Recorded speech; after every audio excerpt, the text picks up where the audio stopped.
Praise the Lord. ദൈവനാമത്തിന് മഹത്വം ഉണ്ടാകട്ടെ. ഇന്ന് രാത്രിയിൽ ദൈവവചന പഠനത്തിന് വേണ്ടി വീണ്ടും നമുക്ക് ഒരുമിച്ച് കൂടി വരുവാൻ സ്വർഗത്തിലെ ദൈവം സഹായിച്ചു. ഇന്ന് രാത്രി ഇതിൽ ജോയിൻ ചെയ്തിരിക്കുന്ന എല്ലാ പ്രിയപ്പെട്ടവർക്കും കർത്താവായ യേശു ക്രിസ്തുവിന്റെ നാമത്തിൽ സ്നേഹവന്ദനം അറിയിക്കുന്നു. ഇന്ന് ക്ലാസ് എടുക്കുന്ന കർത്താവിന്റെ ദാസൻ reverend doctor George Varghese evangelism and discipleship എന്നുള്ള വിഷയത്തെ സംബന്ധിച്ച് തുടർമാനമായി ക്ലാസ് എടുത്തുകൊണ്ടിരിക്കുന്നല്ലോ. ഇന്ന് രാത്രിയിലും ദൈവം തന്നെ ശക്തമായി ഉപയോഗിപ്പാൻ ഇതിൽ ജോയിൻ ചെയ്ത എല്ലാ പ്രിയപ്പെട്ടവർക്കും അത് അനുഗ്രഹമായി തീരേണ്ടതിന് നമുക്കെല്ലാവർക്കും കർത്താവിന്റെ ദാസനെ സ്തോത്രത്തോടെ ദൈവകരങ്ങളിൽ ഏൽപ്പിക്ക് പ്രാർത്ഥിക്കാം. എല്ലാവരും പ്രാർത്ഥിച്ചുകൊണ്ടിരിക്കുമ്പോൾ ദൈവാത്മാവ് പ്രേരിപ്പിക്കുന്ന ആരെങ്കിലും ഒരാൾ അൺമ്യൂട്ട് ചെയ്ത് ചുരുക്കമായി പ്രാർത്ഥിച്ചാൽ.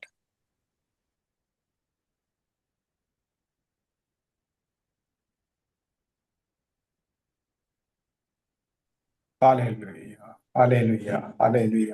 ഞങ്ങളെ വാത്സല്യമായി സ്നേഹിക്കുന്ന ഞങ്ങളുടെ സ്വർഗ്ഗപിതാവേ, അനുഗ്രഹിക്കപ്പെട്ട ഈ ദിവസത്തിനായി നന്ദിയോടൊപ്പം സ്തുതിക്കുന്നു. സ്തോത്രം, സ്തോത്രം, സ്തോത്രം ചെയ്യുന്നു കർത്താവെ. ഹല്ലേലൂയ. അവിടുത്തെ വലിയ കൃപയ്ക്കായി നന്ദിയോടെ സ്തോത്രം, സ്തോത്രം, സ്തോത്രം കർത്താവെ.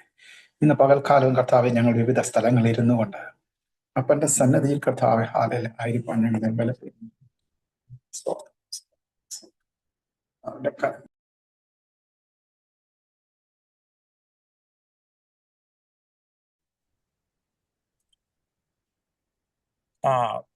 താങ്ക് യു സാമുവേൽ കുട്ടി കുവൈറ്റിൽ നിന്ന് എന്തോ സാങ്കേതികമായ തടസ്സം നേരിട്ടു.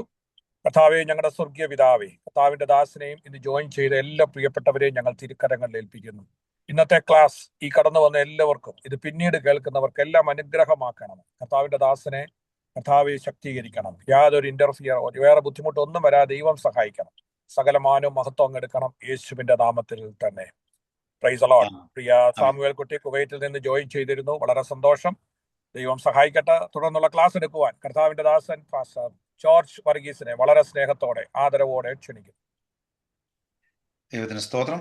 കടന്നു വന്ന എല്ലാ ദൈവമക്കൾക്കും, വിശേഷ പാസ്റ്റർ ലാലു ജേക്കബ് മുതലായ ദേവദാസന്മാർക്ക്, എല്ലാ ദൈവമക്കളും കർത്താവായ യേശു ക്രിസ്തുവിന്റെ നാമത്തിൽ എൻ്റെ സ്നേഹവചനം അറിയിക്കുന്നു. നാം തുടർന്ന് ദൈവത്തിൻ്റെ വചനം പഠിക്കുന്ന വേളയിൽ അത് നമ്മുടെ ജീവിതത്തിന് പ്രാവർത്തികമായി തീരുവാൻ കൊണ്ടും കർത്താവിൻ്റെ പരിശുദ്ധാത്മാവ് നമ്മളെ സഹായിക്കുമാറാകട്ടെ എന്ന് ഞാൻ പ്രാർത്ഥിക്കുന്നു. നമ്മൾ തുടർന്നും സുവിശേഷീകരണവും ശിഷ്യത്വവും അല്ലെങ്കിൽ ഇവാഞ്ചലിസം ആൻഡ് ഡിസൈപ്പിൾഷിപ്പ് എന്നുള്ളതായ വിഷയത്തെക്കുറിച്ച്. ഡിസൈപ്പിൾഷിപ്പ് എന്ന് പറഞ്ഞാൽ it's A process of making someone A disciple. അതായത് ഒരു വ്യക്തിയെ ശിഷ്യരാക്കുവാൻ തക്കവണ്ണം ഉള്ളതായ ആ ഒരു പ്രക്രിയ, അതിനാണ് ഡിസൈപ്പിൾഷിപ്പ് എന്ന് പറയുന്നത്. സ്കോളർഷിപ്പ് എന്ന് പറഞ്ഞു കഴിഞ്ഞാൽ ഒരു വ്യക്തിയെ സ്കോളറാക്കുവാൻ വേണ്ടിയുള്ളതായ ഒരു ക്രമീകരണം, അതാണ് സ്കോളർഷിപ്പ് എന്ന് പറയാറുണ്ട്. അതുപോലെ തന്നെ ഡിസൈപ്പിൾഷിപ്പ്, ഇപ്പം സുവിശേഷീകരണ മുഖാന്തരം ഡിസൈപ്പിൾഷിപ്പ് സാധിച്ചു കഴിഞ്ഞു. കഴിഞ്ഞ ആഴ്ച വരെ നമ്മൾ ഇതിൻ്റെ ബേസിക് ആയിട്ടുള്ള കാര്യങ്ങൾ പറഞ്ഞുകൊണ്ട് നിന്ന് നമ്മൾ വ്യക്തിപരമായുള്ള പേഴ്സണൽ ഇവാഞ്ചലിസം എന്നുള്ള വിഷയത്തെക്കുറിച്ചാണ് നാം സംസാരിക്കാൻ പോകുന്നത്. ഞാനത് അഡ്വാൻസ് ചെയ്യാനുള്ള ശ്രമം നോക്കിക്കോട്ടെ. ഓക്കെ, പേഴ്സണൽ ഇവാഞ്ചലിസം എന്നുള്ള വിഷയത്തെക്കുറിച്ചാണ് ഇന്ന് പ്രധാനമായിട്ട് സംസാരിക്കുന്നത്. അതായത് ദൈവവചനത്തിൻ്റെ മാതൃക. ദൈവവചനത്തിൽ പേഴ്സണൽ ഇവാഞ്ചലിസം എന്ന് പറയുന്ന, അല്ലെങ്കിൽ വ്യക്തിപരമായുള്ള സുവിശേഷീകരണം എന്നുള്ളതിന് ഏതെല്ലാം കാര്യങ്ങളാണ് വചനത്തിൽ മാതൃകയായിട്ട് കാണുന്നത് എന്ന് നമുക്ക് നോക്കാം. വ്യക്തിപരമായുള്ള സുവിശേഷീകരണം ആത്മാക്കളെ ക്രിസ്തുവിനായി നേടുന്നതിനാണ്. അത് വളരെ ഇമ്പോർട്ടൻ്റ് ആയിട്ട് നമ്മൾ മനസ്സിലാക്കുന്നുണ്ട്. നമ്മൾ ആളുകൾക്ക് സുവിശേഷീകരണം യേശുവിനെ കുറിച്ച് പറയുക മാത്രമല്ല, അവരെ കർത്താവിലേക്ക് നേടുവാൻ തക്കവണ്ണം നമുക്ക് കഴിഞ്ഞിരിക്കണം. ഒരു ആദ്യം ഞാൻ പറഞ്ഞിട്ടുള്ളതായ ഒരു ഉദാഹരണത്തിൽ ഒന്ന് വീണ്ടും ആവർത്തിക്കുകയാണ്. നമ്മൾ ഒരു ഷൂസ് വയ്ക്കാനോ അല്ലെങ്കിൽ ഇൻഷുറൻസ് വയ്ക്കാനോ നമ്മൾ ഒരിടത്ത് പോയി കഴിഞ്ഞാൽ, ഒരു സെയിൽസ് പേഴ്സൺ ആണെങ്കിൽ നമ്മൾ ആ നമ്മുടെ കമ്പനിയെക്കുറിച്ച് നമ്മൾ പ്രതിനിധീകരിക്കുന്ന കമ്പനിയെക്കുറിച്ച് പറയുക മാത്രമല്ല, അതിൻ്റെ പ്രോഡക്റ്റൂടെ വിൽക്കണം എന്നുള്ളതാണ് നമ്മുടെ ദൗത്യം. നമ്മൾ ആളുകളുടെ കാര്യങ്ങളെല്ലാം പറഞ്ഞു, അതുകൊണ്ട് പ്രോഡക്റ്റുകളൊന്നും വിൽക്കുന്നില്ല എങ്കിൽ വരുന്ന വേളയിൽ നമുക്ക് മാനേജർ കുറച്ച് നാൾ കഴിയുന്നതിനെ പറയും, നിൻ്റെ കാര്യങ്ങളൊക്കെ നല്ലതാണ്, ഒന്നുകിൽ നിൻ്റെ രീതികൾ മാറ്റണമല്ല എങ്കിൽ നീ വേറെ കാലം പണി കണ്ടുപിടിച്ചോളാൻ പറയും. കർത്താവ് നമ്മൾക്ക് ആ നിലയിൽ സംസാരിക്കത്തില്ല എങ്കിൽ തന്നെയും നമ്മൾ കർത്താവിനെ കുറിച്ച് മറ്റുള്ളവരോട് പറയുമ്പോൾ എത്ര പേരെ രക്ഷയിലേക്ക് നയിച്ചു എന്നുള്ളത് നമ്മൾ ചിന്തിച്ചണം. യേശുവിൻ്റെ മനുഷ്യാവതാരത്തിൻ്റെ ലക്ഷ്യം തന്നെ അവരെ രക്ഷിക്കാനാണ്. ഓക്കെ, ലൂക്കോസ് സുവിശേഷം 19-ാം അധ്യായത്തിൻ്റെ 9-ഉം 10-ഉം വാക്യങ്ങളിൽ യേശു അവനോട്, ഈ അവനോടെന്ന് പറയുന്നത് ഈ സക്കായിയോട് പറയുന്ന ഒരു പദപ്രയോഗമാണ്. യേശു അവനോട്, ഇവനും അബ്രഹാമിൻ്റെ മകനാകയാൽ ഇന്ന് ഈ വീടിന് രക്ഷ വന്നു, കാണാതെ പോയതിനെ തിരഞ്ഞ് രക്ഷിപ്പാനല്ലോ മനുഷ്യപുത്രൻ വന്നത് എന്ന് പറഞ്ഞു. യേശു അവനോട് പറയുമ്പോൾ ഞാൻ ഈ സക്കായിയെക്കുറിച്ച് ഞാൻ ആ ഭാഗം വായിക്കുന്ന വേളയിൽ ഞാൻ വളരെ ചിന്തിച്ചിട്ടുണ്ട്. എന്തുകൊണ്ട് യേശു സക്കായിയെ കാണാൻ മാത്രം അവിടെ നിന്നു? എത്രയോ ചുങ്കക്കാരവിടെ ഉണ്ട്. ചുങ്കക്കാരെന്ന് പറഞ്ഞാൽ അവഗണിക്കപ്പെട്ട ആൾക്കാരാണ്. ഈ മനുഷ്യൻ മഹാധനികനാണെങ്കിലും സൊസൈറ്റിയിൽ ലോൺലിനെസ്, ഏകാന്തത അനുഭവപ്പെടുന്ന ഒരു വ്യക്തിയാണ്. കാരണം അവരുമായിട്ട് അസോസിയേറ്റ് ചെയ്യാനായിട്ട് സൊസൈറ്റിയിലുള്ള ക്ലാസ്സുള്ള ആളുകൾ ആരും സഹകരിക്കത്തില്ല. പിന്നെ അവർക്ക് സഹകരണം ഉള്ളതെന്ന് പറഞ്ഞാൽ അവരുടെ ഗ്രൂപ്പിലുള്ള ആളുകൾ മാത്രമേ ബന്ധമുള്ളൂ. എന്നാൽ അതിൻ്റെ 2-ാമത്തെ വാക്യത്തിൽ അത്ര വ്യക്തമല്ലാത്ത നിലയിൽ മലയാളത്തിൽ അത് ഞാൻ ഇതിനകത്ത് അവിടെ കാണുന്നത് ചുങ്കക്കാരിൽ പ്രമാണിയും യാ ധനവാനുമായ സക്കായി എന്ന് പേരുള്ള ഒരു പുരുഷൻ യേശു എങ്ങനെയുള്ളവൻ എന്ന് കാണുവാൻ ശ്രമിച്ചു. ഓക്കെ, ആ ഭാഗം വായിച്ചു കഴിഞ്ഞാൽ യേശു എങ്ങനെയുള്ളവനെന്ന് കാണാനായിട്ട് ഒരു ക്യൂരിയോസിറ്റി ആണെന്ന് തോന്നിപ്പോകും. എന്നാൽ മൂലഭാഷയിൽ ആദ്യമായിട്ട് അത് വായിക്കുന്ന വേളയിൽ ഈ ഗ്രീക്കിൽ ഇംപെർഫെക്റ്റ് ടെൻസ് എന്ന് പറഞ്ഞു കഴിഞ്ഞാൽ അവന് ഈ ഒരു പ്രാവശ്യം അന്വേഷിച്ചതല്ല, അനേക പ്രാവശ്യം ഇതിനെക്കുറിച്ച് ആ ക്യൂരിയോസിറ്റി, ആകാംക്ഷ അവൻ്റെ ഉള്ളിൽ തുടരെയായിട്ടുണ്ടായിരുന്നു. അതുകൊണ്ട് അവൻ ഒറ്റ പ്രാവശ്യം ശ്രമിച്ചതല്ല, വളരെയധികമായിട്ട് തുടരെയായിട്ട് അവൻ ഇതിനെക്കുറിച്ച് യേശു ആരാണ്, എങ്ങനെയുള്ള വ്യക്തിയാണ് എന്നറിയുവാൻ കൊണ്ടുള്ളതായ വലിയൊരു താല്പര്യമുണ്ടായി. നമുക്ക് താല്പര്യമുണ്ടെങ്കിൽ മാത്രമേ നമുക്ക് വേണ്ടി കർത്താവ് തൻ്റെ മഹത്വം വെളിപ്പെടുത്തുകയുള്ളൂ. സക്കായിയും ആ താല്പര്യമുള്ളവനായിരുന്നു. അപ്പോൾ അങ്ങനെ ഉള്ളതായ സന്ദർഭത്തിലാണ് യേശു അവനെ കാണുവാൻ തക്കവണ്ണം. നമ്മൾ സുവിശേഷം പറയാൻ പോകുന്നതായ വേളയിൽ പലപ്പോഴും രക്ഷിക്കപ്പെടാത്തവർക്ക് ഉപയോഗിക്കുന്ന, അവരോട് സുവിശേഷം പറയാനായിട്ട് ഉപയോഗിക്കുന്ന ഒരു ഭാഗമാണ് സക്കായിയുടെ ഭാഗം. അപ്പോൾ നമ്മൾ പറയണം, സാധാരണഗതിയിൽ യേശു എങ്ങനെയുള്ളതെന്ന് കാണാനുള്ള താല്പര്യം മാത്രം പോരാ, അങ്ങനെ ഒരു വാസ്തവമായിട്ട് ഒരു തുടരെയായിട്ടുള്ളൊരു താല്പര്യം ഉണ്ടെങ്കിൽ മാത്രമേ യേശു തന്നെ വെളിപ്പെടുത്തുകയുള്ളൂ. ഓക്കെ, വ്യക്തിപരമായുള്ള സുവിശേഷീകരണത്തിന് നമുക്ക് മാതൃകയായിട്ടുള്ള കർത്താവ് തന്നെയാണ്. കർത്താവ് ഏതെല്ലാം രീതിയിലാണ് ആളുകളുമായിട്ട് ബന്ധപ്പെട്ടത്, എങ്ങനെയാണ് അവരെ കർത്താവിലേക്ക് ആകർഷിച്ചത് എന്നുള്ളത് നമ്മൾ മനസ്സിലാക്കുകയാണ് സുവിശേഷീകരണത്തിന് പ്രധാനപ്പെട്ട ഉദ്ദേശം.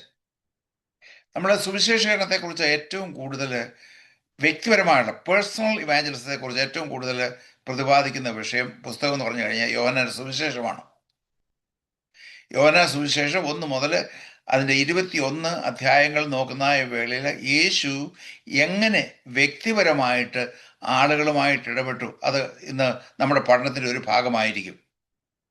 അപ്പം വ്യക്തിപരമായുള്ള സുവിശേഷത്തിൽ യേശു എന്താണ് ചെയ്തത്? ഓക്കെ, യേശു യോഹന്നാൻ സുവിശേഷം 4-ാം അധ്യായത്തിൻ്റെ 31 മുതൽ 38 വരെയുള്ള വാക്യങ്ങളിൽ അവിടെ യേശു പഠിപ്പിച്ചതായ ഒരു ഭാഗമുണ്ട്. അത് ആ ശമരിക്കാരത്തെ സ്ത്രീയുമായിട്ട് സംസാരിക്കുന്നതിൻ്റെ മധ്യഭാഗത്ത് ഉപയോഗിച്ചിരിക്കുന്ന ഒരു പദപ്രയോഗമാണ്. അവർ യോഹന്നാൻ 4:31 പറയുന്നത്, അവർ പുറപ്പെട്ട് അവൻ്റെ അടുക്കൽ വന്നു. അവർ എന്ന് പറഞ്ഞാൽ ശിഷ്യന്മാർ പുറപ്പെട്ട് അവൻ്റെ അടുക്കൽ വന്നു എന്ന് പറഞ്ഞാൽ അവർ നേരത്തെ തന്നെ ഭക്ഷണം വാങ്ങുവാൻ കൊണ്ട് നഗരത്തിൽ പോയിരുന്നു. ഒരു ഭക്ഷണം നടന്നിട്ടില്ല. അപ്പോൾ ഇതിൽ നിന്ന് മനസ്സിലാക്കേണ്ടത്, ശിഷ്യന്മാരെല്ലാവരും പോയിട്ടുണ്ടെങ്കിൽ പിന്നെ എങ്ങനെ ഈ കാര്യങ്ങളെല്ലാം അവിടെ എഴുതിയിരിക്കുന്നത്? അതിൻ്റെ ഒരു മറുപടി ഞാൻ പറയാം. യേശുവിൻ്റെ കൂടെ എപ്പോഴും പറ്റി നിൽക്കുന്ന ഒരു ശിഷ്യനുണ്ട്, യോഹന്നാൻ. യോഹന്നാൻ്റെ സുവിശേഷത്തിൽ മാത്രമേ ഈ കാര്യങ്ങൾ എഴുതിയിട്ടുള്ളൂ. അപ്പോൾ അതിൽ നിന്ന് മനസ്സിലാക്കാനായിട്ട് സാധിക്കും, യോഹന്നാൻ യേശുവിനോട് കൂടെ അവിടെ ഈ ശമരിയക്കാരത്തെ സ്ത്രീയുമായിട്ട് സംസാരിക്കുമ്പോൾ യേശുവിൻ്റെ കൂടെ ഉണ്ടായിരുന്നു. അവർ പുറപ്പെട്ട് അവർ ഭക്ഷണവുമായിട്ട് യേശുവിൻ്റെ അടുക്കൽ വന്നു. റബി, ഭക്ഷിച്ചാലും എന്ന് അപേക്ഷിച്ചു. അതിനവൻ വളരെ നന്ദി, നമുക്ക് ഒരുമിച്ച് ഭക്ഷണം കഴിക്കാമെന്നുള്ള പറഞ്ഞേക്കുന്നത്. നമുക്ക് ഈ ഭക്ഷണത്തിന് വേണ്ടി പ്രാർത്ഥിച്ചിട്ട് പിന്നീട് ഉള്ള കാര്യങ്ങൾ എങ്ങനെയാണെന്ന് നോക്കാമെന്നല്ല പറഞ്ഞിരിക്കുന്നത്. അതിനവൻ നിങ്ങൾ അറിയാത്ത ആഹാരം ഭക്ഷിപ്പാൻ എനിക്കുണ്ട് എന്ന് അവരോട് പറഞ്ഞു. ഈ യോഹന്നാൻ സുവിശേഷം ആദ്യം മുതൽ അവസാനം വരെ ഉള്ള ഒരു വിശേഷത എന്ന് പറഞ്ഞു കഴിഞ്ഞാൽ 2 ലെവലിലുള്ള സംഭാഷണം ആദ്യം മുതൽ കാണാനായിട്ട് സാധിക്കും. യേശു സംസാരിക്കുന്നത് എപ്പോഴും സ്വർഗീയമായ നിലയിലുള്ള കാര്യങ്ങളാണ്. മറ്റുള്ള ആളുകൾ സംസാരിക്കുമ്പോൾ മാനുഷികമായ നിലയിലുള്ള കാര്യങ്ങളാണ്. അത് യോഹന്നാന് പ്രത്യേകാല അത് ചൂണ്ടിക്കാണിച്ചിട്ടുണ്ട്. അത് യോഹന്നാൻ സുവിശേഷത്തിൻ്റെ ഒരു സവിശേഷതയാണ്. ഇവിടെയും ശിഷ്യന്മാര് സാധാരണ ഭക്ഷണത്തെക്കുറിച്ച് പറയുന്നു. യേശു വേറെ എന്തോ കാര്യങ്ങളാണ് പറയുന്നതെന്ന് തോന്നിപ്പോകും. നിങ്ങൾ അറിയാത്ത ആഹാരം ഭക്ഷിപ്പാൻ എനിക്കുണ്ട് എന്ന് അവരോട് പറഞ്ഞു. ആകയാൽ അപ്പോൾ അവർക്കുള്ളിലൊരു സംശയം, ഇതിൻ്റെ ഇടയ്ക്ക് വേറെ വല്ലവരും ബിരിയാണിയോ വല്ലതും കൊടുത്തിട്ടുണ്ടോ എന്നവർക്കൊരു സംശയം. വല്ലവനും അവന് ഭക്ഷിപ്പാൻ കൊണ്ടുവന്നുവോ എന്ന് ശിഷ്യന്മാർ തമ്മിൽ പറഞ്ഞു. യേശു അവരോട്, ഇതാണ് ഇതിൻ്റെ കീ ആയിട്ടുള്ള ഭാഗം, എന്നെ അയച്ചവൻ്റെ ഇഷ്ടം ചെയ്ത് അവൻ്റെ പ്രവൃത്തി ചെയ്യുന്നത് തന്നെ അത് മാത്രമാണ് എൻ്റെ ആഹാരം. ഇത് വേറൊരു വിഷയമായിട്ടുള്ള ബന്ധത്തിൽ പിന്നിൽ നടന്നൊരു കാര്യമായിട്ട് ബന്ധമുള്ള കാര്യമാണ് പറയുന്നത്. ഇനി അവരോട് പൊതുവായിട്ടൊരു കാര്യം പറയുന്നുണ്ട്. ഇനി 4 മാസം കഴിഞ്ഞിട്ട് കൊയ്ത്ത് വരുന്നു എന്ന് നിങ്ങൾ പറയുന്നുവല്ലോ. നിങ്ങൾ തലപൊക്കി നോക്കിയാൽ നിലങ്ങൾ ഇപ്പോൾ തന്നെ കൊയ്ത്തിന് വെളുത്തിരിക്കുന്നത് കാണും എന്ന് ഞാൻ നിങ്ങളോട് പറയുന്നു. വിതയ്ക്കുന്നവനും കൊയ്യുന്നവനും സന്തോഷിപ്പാൻ തക്കവണ്ണം കൊയ്യുന്നവൻ കൂലി വാങ്ങി നിത്യജീവനിലേക്ക് വിളവ് കൂട്ടിവെക്കുന്നു. ഈ ഭക്ഷണം കൊണ്ടുവരുന്ന ശിഷ്യന്മാരുടെ ഇതെല്ലാം പറയേണ്ട കാര്യം എന്താണ്?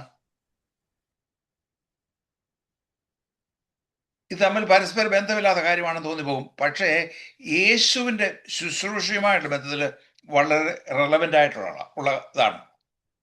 ശമര്യ എന്ന് പറയുന്ന ഒരു തരിശു ഭൂമിയാണ് എന്ന് അവർക്ക് തോന്നിയേക്കാം.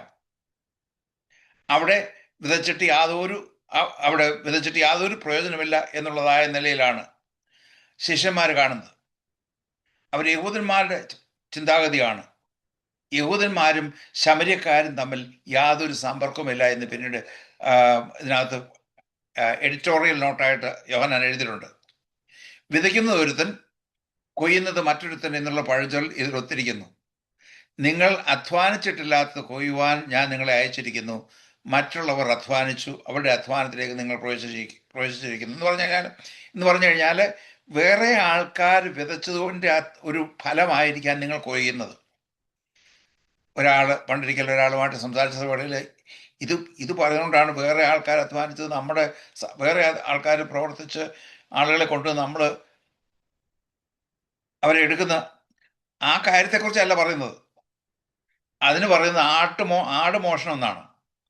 വേറെ വല്ലവരുടെയും എടുക്കാൻ തനി മോഷണമാണ്. അതിൻ്റെ വിഷയത്തെക്കുറിച്ചല്ല പറഞ്ഞിരിക്കുന്നത്. ഇത് ആത്മാക്കളെ നേടുന്നതിന് വേണ്ടി പ്രവർത്തിക്കുന്ന കാര്യത്തെക്കുറിച്ചാണ് പറഞ്ഞിരിക്കുന്നത്.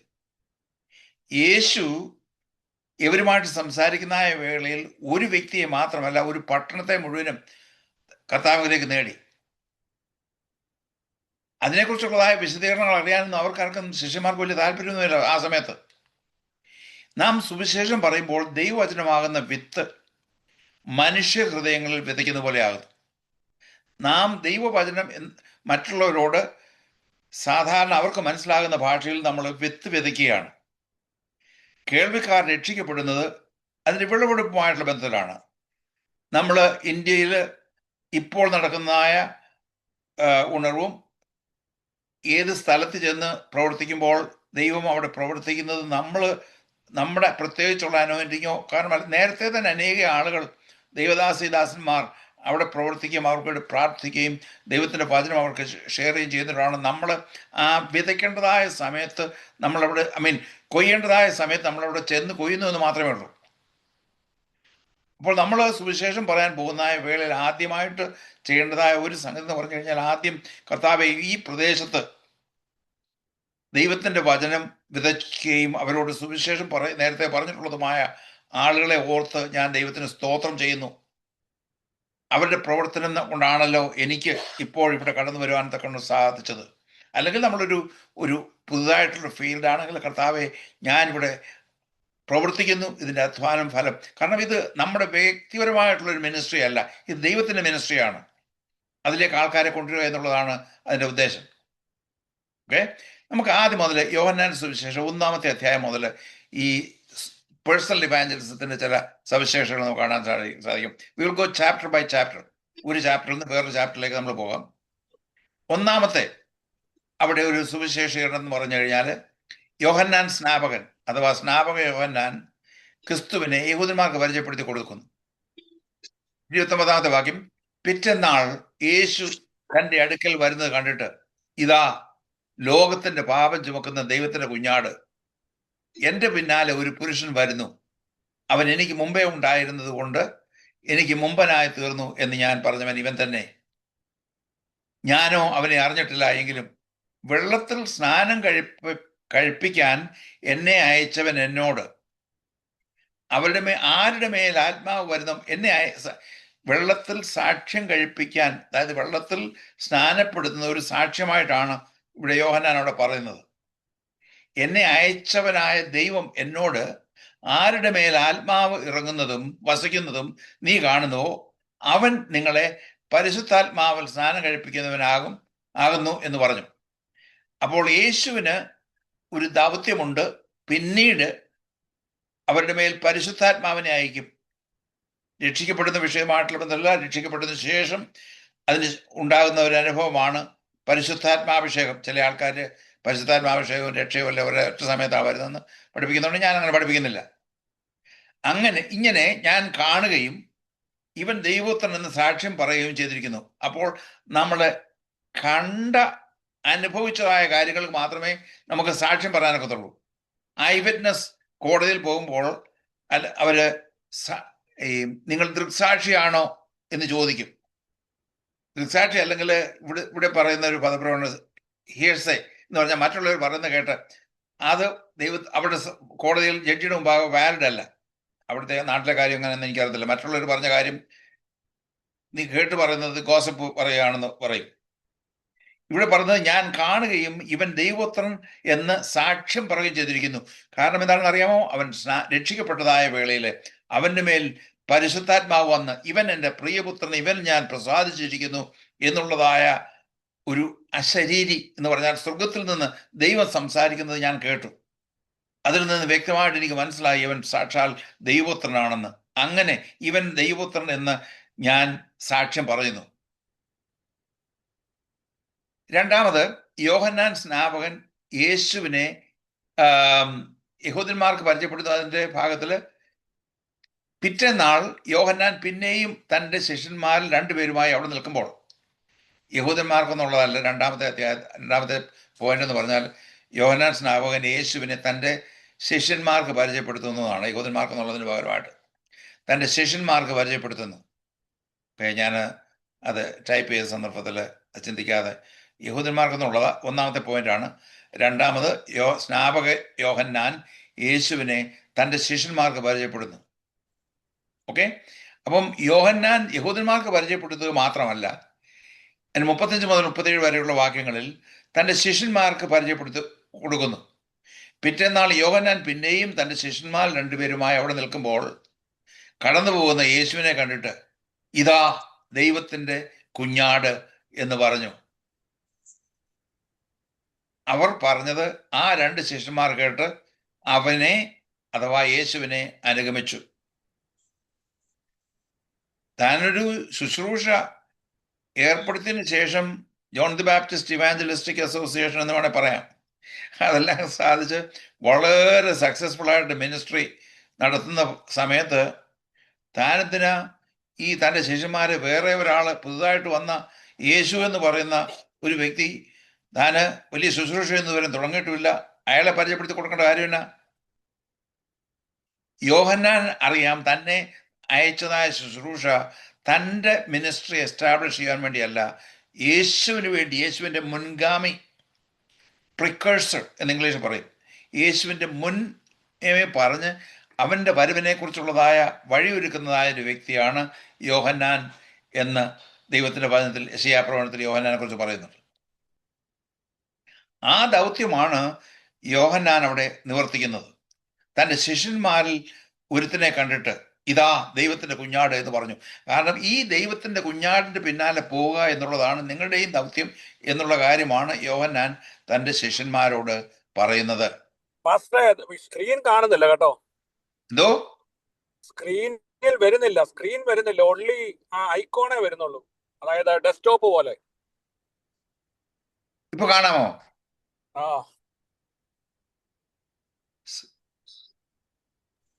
ഇല്ല, ഇപ്പോഴും കാണത്തില്ല. ഇല്ല, ഞാനും അത് ശ്രദ്ധിച്ചില്ല, ഇപ്പൊ ആരാണ്ട് പറഞ്ഞപ്പോഴാണ് ഞാൻ. ഐ സോറി, എന്താ പറ്റുന്നതെന്ന് എനിക്കറിയത്തില്ല. ആ കുഴപ്പമില്ല, സാർ എടുത്തോ, ക്ലാസ് എടുത്തോ, നോ പ്രോബ്ലം.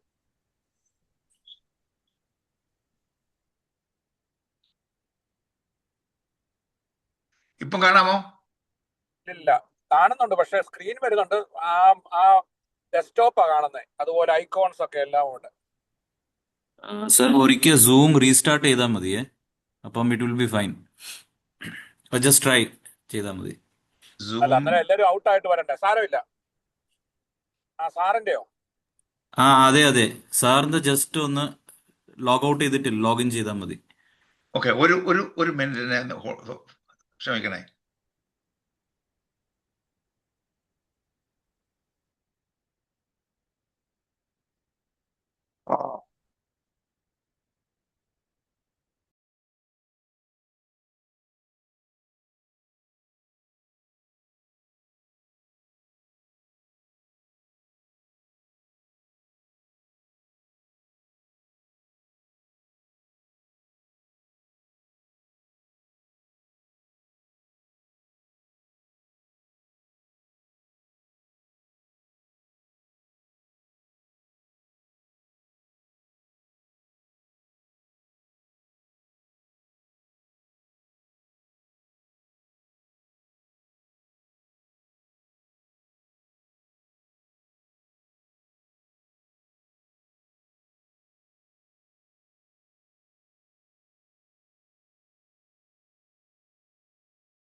ഇപ്പം പറയുന്നത് കേൾക്കാമോ? കേൾക്കാം. അല്ല, സ്ക്രീൻ ഇപ്പോഴും കാണാമോ? സ്ക്രീൻ പഴയതുപോലെ ഉള്ളൂ. അതായത് അതിനകത്തില് ഡെസ്ക്ടോപ്പ് ഐക്കൺ മാത്രമേ കാണിക്കുന്നുള്ളൂ. ഓ, എന്ത് പറ്റിയെന്ന് എനിക്ക് അറിഞ്ഞൂടാ. ഓക്കെ, ഞാൻ അല്പം കൂടെ വിശദീകരിച്ച് പറയാം. അപ്പോൾ എന്തായാലും നിങ്ങൾക്ക് മനസ്സിലാക്കാനായിട്ട് സാധിക്കും. യേശു തന്നെ അനുഗമിക്കുവാൻ യേശു ആളുകളെ വ്യക്തിപരമായിട്ട് വിളിച്ചു. ഇപ്പോൾ ഇതുവരെയും യോഹന്നാൻ തൻ്റെ ശിഷ്യന്മാരെ വിളിച്ചു. യോഹന്നാൻ യേശുവിനെ യഹൂദന്മാർക്ക് പരിചയപ്പെടുത്തി കൊടുത്തു. പിന്നീട് യോഹന്നാൻ തൻ്റെ ശിഷ്യന്മാരോട് യേശുവിനെ കുറിച്ച് പറഞ്ഞ് യേശുവിനെ ഫോളോ ചെയ്യാനായിട്ട് പറഞ്ഞു. പിന്നീട് യേശു തന്നെ വ്യക്തിപരമായിട്ട് തന്നെ ഫോളോ ചെയ്യുന്ന ആളുകളെ ക്ഷണിച്ചു എന്ന് പറയുന്നുണ്ട്. യോഹന്നാൻ 1:38 മുതൽ 40 വരെയുള്ള ഭാഗങ്ങളിൽ യേശു തിരിഞ്ഞ് അവർ പിന്നാലെ വരുന്നത് കണ്ടിട്ട് നിങ്ങൾ എന്തന്വേഷിക്കുന്നു എന്ന് ചോദിച്ചു. ഇപ്പൊ എന്തോ കാര്യത്തിന് വേണ്ടിയാണ് എൻ്റെ പിന്നാലെ വരുന്നതെന്നാണ് ചോദിക്കുന്നത്. അവർ റബി എന്നതിന് ഗുരു എന്ന് അവിടെ, അത് യോഹന്നാന്റെ എഡിറ്റോറിയൽ വർക്കാണ്. നീ എവിടെ പാർക്കുന്നു എന്ന് ചോദിച്ചു. ഈ എന്തന്വേഷിക്കുന്നു എന്ന് ചോദിക്കുമ്പോൾ എവിടെ പാർക്കുന്നു എന്ന് ഉള്ളത് പ്രസക്തമാണോ എന്ന് ചോദിച്ചേക്കാം. അപ്പം യേശു തന്നെ പിൻഗമിക്കാനായിട്ട് പോകണമെന്നുണ്ടെങ്കിൽ ഇവൻ എന്തെങ്കിലും ഈ താമസിക്കാൻ പറ്റിയതായ സ്ഥലവും അങ്ങനെയുള്ള പ്രാപ്തിയുള്ള വ്യക്തിയാണോ എന്നുള്ളത് അറിയാൻ വേണ്ടി ആയിരിക്കും ചോദിച്ചത്. അപ്പം ആളുകളെ വിളിക്കുന്നതിന് മുമ്പ് തന്നെ യേശു അവരുമായിട്ടൊരു പരിചയബന്ധം ഉണ്ടാക്കി കാണുമെന്നുള്ളത് പ്രത്യേകിച്ചുള്ള സംഗതിയാണ്. അതെങ്ങനെ അറിയാമെന്ന് ചോദിച്ചേക്കാം. യേശു തൻ്റെ 12ാമത്തെ വയസ്സിൽ യെരുശലേം ദേവാലയത്തിൽ പോയിട്ട് വന്നിട്ട് മാതാപിതാക്കന്മാർ അവരെ സഹായിച്ചു എന്ന് അവിടെ കാണുന്നുണ്ട്. അങ്ങനെയുള്ളതായ സന്ദർഭത്തിൽ കേവലം വീടിനകത്ത് കുത്തിയിരിക്കുക മാത്രമല്ല, അവിടെയുള്ളതായ ആളുകളെയൊക്കെ കണ്ട് ഒരു സ്നേഹബന്ധം, ഒരു പരിചയബന്ധം എസ്റ്റാബ്ലിഷ് ചെയ്യുന്നുവെന്ന് ചിന്തിക്കുന്നതിൽ യാതൊരു തെറ്റുമില്ല. ഇല്ലെങ്കിൽ ചുമ്മാതെ വഴിയെ പോയിട്ട് ഒരാളെ നിങ്ങളൊന്ന് വിളിച്ചു നോക്കണം, ആരെങ്കിലും പോയി എൻ്റെ പിന്നാലെ വരാൻ പറഞ്ഞാൽ വരുമെന്ന്. ഇല്ല, യേശുവിന് വിളിച്ചു കഴിഞ്ഞ് ഇവനൊരു അട്രാക്റ്റീവായിട്ട് അടുക്കാൻ കൊള്ളാവുന്ന ഒരു വ്യക്തിയാണ് എന്ന് യേശു മനസ്സിലാക്കിക്കൊണ്ടാണ് അവരെ വിളിക്കുന്നത്. അന്നേരം അവരുടെ കൂടെ പോരുന്നത്. അപ്പം യേശു പറയുന്നു യോഹന്നാൻ 1:39, അവൻ എന്ന് പറഞ്ഞാൽ യേശു അവരോട് വന്ന് കാൺമീൻ എന്ന് പറഞ്ഞു. നീ എവിടെയാ താമസിക്കുന്നത് എന്നാണ് ചോദിച്ചത്. ഞാൻ പറഞ്ഞ് മനസ്സിലാക്കി തരുന്നതിനെക്കാട്ട് നല്ലത് ഇവിടെ വന്ന് കാൺമീൻ എന്ന് പറഞ്ഞു. അങ്ങനെ യോഹന്നാൻ 1:39 പറയുന്നത്, അങ്ങനെ അവൻ വസിക്കുന്ന ഇടം അവർ കണ്ട് അന്ന് അവനോടുകൂടെ പാർത്തു. അപ്പോൾ ഏകദേശം 10 മണിയായിരുന്നു. 4 മണി, വൈകിട്ട് 4 മണിയാണ്. അതായത് ഇരുട്ടാകാൻ പോകുന്ന അന്ന് രാത്രിയിൽ യേശുവിൻ്റെ കൂടെ പാർത്തെന്നാണ് പറഞ്ഞേക്കുന്നത്. സാധാരണഗതിയിൽ പ്രസംഗിക്കുന്ന ആളുകൾ ധാരാളമായിട്ട് പഠിപ്പിക്കുന്ന ഒരു സംഗതിയുണ്ട്. യേശുവിന് തലചായ്പാനായിട്ട് യാതൊരു സ്ഥലമില്ലായിരുന്നു, മനുഷ്യപുത്രന് തലചായ്പാൻ സ്ഥലമില്ല എന്നാണല്ലോ യേശു പഠിപ്പിച്ചത്. എന്ന് പറഞ്ഞു കഴിഞ്ഞാൽ യേശു പണ്ട് ഈ നമ്മുടെ നാട്ടിലെ ട്രാൻസ്പോർട്ട് ബസ് സ്റ്റാൻഡിലും മറ്റും ആളുകൾ സ്വന്തമായിട്ട് വീടില്ലാത്ത ആൾക്കാർ കിടക്കുന്നതിൻ്റെ കൂട്ട് അവിടെ ചാരി കിടന്നുറങ്ങേ ആണെന്നാണ് അനുമാനിക്കേണ്ടത്. അപ്പോൾ യേശുവിന് സ്വന്തമായിട്ട് പാർക്കുവാൻ ഒരു വസതി ഉണ്ടായിരുന്നു എന്നുള്ളത് ഈ യോഹന്നാൻ 1:39 അടിസ്ഥാനത്തിൽ വളരെ വ്യക്തമാണ്. കാരണം ശിഷ്യന്മാരെ യേശു വിളിക്കുന്നത് അവർ യഹൂദന്മാരുടെ മശിഹ അല്ലെങ്കിൽ രാജാവ് എന്നുള്ളതായ നിലയിലാണ് കാണുന്നത്. രാജാവാണെങ്കിൽ ഒരു രാജാവിന് പാർക്കാനൊരു സ്ഥലമെങ്കിലും കാണണമല്ലോ. അപ്പോൾ അങ്ങനെയുള്ളൊരു വീട്, യേശുവിന് വലിയ കൊട്ടാരം ഉണ്ടെന്നല്ല ഞാൻ പറയുന്നത്, യേശുവിന് പാർക്കാൻ പറ്റിയതായ ഒരു സ്ഥലമുണ്ടായിരുന്നു. കാരണം അവൻ തന്നെ തച്ചനായിരുന്നു, അല്ലെങ്കിൽ he was a worker and he was building homes. അപ്പോൾ സ്വന്തമായിട്ട് പാർക്കുവാനൊരു വസതി ഉണ്ടായിരുന്നു എന്ന് അവിടെ വ്യക്തമാണ്. അങ്ങനെ ഇല്ലെങ്കിൽ പിന്നെ അവരെ എങ്ങനെയാണ് വീട്ടിലേക്ക് ക്ഷണിക്കുന്നത്? മരത്തിന് കീഴിൽ കിടന്ന് ഉറങ്ങാനായിട്ടാണോ അവർ വിളിക്കുന്നത്?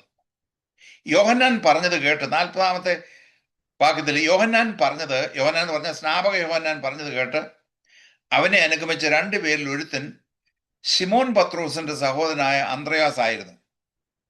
ഇത് വളരെ രസമായിട്ടൊരു സംഗതിയുണ്ട്. ഈ ശിമോൻ പത്രോസിനെ യേശുവിലേക്ക് നയിച്ചത് അന്ത്രയോസാണ്. അങ്ങനെയാണെങ്കിൽ സാധാരണഗതിയിൽ അവിടെ എഴുതേണ്ടത് അന്ത്രയോസിന്റെ സഹോദരനായ ശിമോൻ പത്രോസ് എന്നാണ്. എന്നാൽ ഇവിടെ നേരെ തിരിച്ചാണ്. ശിമോൻ പത്രോസിന്റെ സഹോദരനായ അന്ത്രയോസ് ആയിരുന്നു.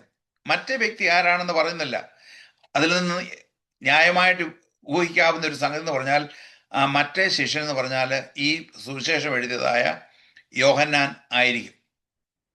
യോഹന്നാനും അന്ത്രയോസും ഈ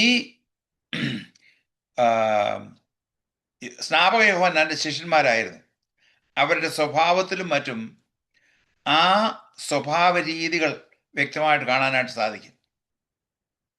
അന്ത്രയോസിന് എപ്പോഴും തന്നെ പൊക്കി കാണിക്കുക എന്നുള്ളതല്ലായിരുന്നു താല്പര്യം. അതുപോലെ തന്നെ യോഹന്നാൻ ആരാണെന്ന് പേര് പോലും അവിടെ കാണിച്ചിട്ടില്ല. അന്ത്രയോസ് ആണെങ്കിലും മറ്റുള്ളവരെ കർത്താവിലേക്ക് നയിച്ചതിന് ശേഷം താൻ ബിഹൈൻഡ് ദ സീൻ, അതിൻ്റെ പിന്നിൽ നിന്ന് പ്രവർത്തിക്കുന്ന ഒരു വ്യക്തിയാണ്. ഈ സ്വഭാവങ്ങളെല്ലാം സ്നാപക യോഹന്നാനിൽ നിന്ന് ലഭിച്ചതാണ്. അന്ത്രയോസ് ആദ്യമായിട്ട് ഒരു മിനിസ്ട്രി സ്വന്തം ഭവനത്തിൽ തന്നെ സുവിശേഷ വേല ആരംഭിച്ചു. ഞാൻ അതിന് ഇട്ടിരിക്കുന്ന പേര് സിബ്ലിംഗ് ഇവാഞ്ചലിസം എന്നാണ്. സ്വന്തം ഭവനത്തിലുള്ളതായ കുടുംബത്തിലുള്ള ആളുകളെ കർത്താവിലേക്ക് നയിക്കുക.